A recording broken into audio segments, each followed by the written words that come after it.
Hello guys, welcome back to day 8. ಇವತ್ತು college ಕಡೆಗೆ ಹೊರಟ್ರಿ. ಹಂಗೆ ನಮ್ಮ ಫ್ರೆಂಡ್ ಅವ್ರ ಊರ ಹತ್ರ ಹೋಗಿ ಅವನು ಬರ್ತೀನಿ ಅಂದ. ನೋಡಿ ಫ್ರೆಂಡ್ಸ್, ಹೆಂಗೆ ನಡ್ಕೊಂಡು ಬರ್ತಾ ಇದ್ದಾನೆ ಈ ಸಡೆ. ಆಮೇಲೆ ಅವನ್ನ ಕರ್ಕೊಂಡು ಕಾಲೇಜ್ಗೆ ಹೊರಟ್ರಿ. ಹೋಗೋಕ್ಕೆ ಇಂಟ್ರೆಸ್ಟ್ ಇದ್ದಿಲ್ಲ, ಆದರೂ ಹೋದ್ರಿ. ಇದು ನಮ್ಮ ಕಾಲೇಜ್ ಒಳಗೆ ಹೋಗ್ತಾ ಇದ್ದೀರಿ.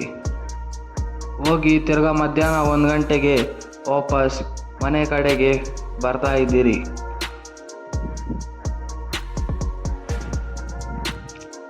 ಇವತ್ತು ಕಾಲೇಜು ಫುಲ್ ಫ್ರೀ, ಏನು ಪಾಠನೇ ಮಾಡಿಲ್ಲ, ಶನಿವಾರ. ಫ್ರೆಂಡ್ಸ್, ಇವತ್ತಿನ ಲಾಗ್ನಲ್ಲಿ ಇಷ್ಟೇ. ಇವತ್ತು ಹೊರಗಡೆ ಕೆಲಸ ಇತ್ತು ಅಂದ್ಬಿಟ್ಟು ಹೋಗ್ತಾ ಇದ್ದೆ. ಮುಂದಿನ ವಿಡಿಯೋದಲ್ಲಿ ಸಿಗೋಣ ಫ್ರೆಂಡ್ಸ್.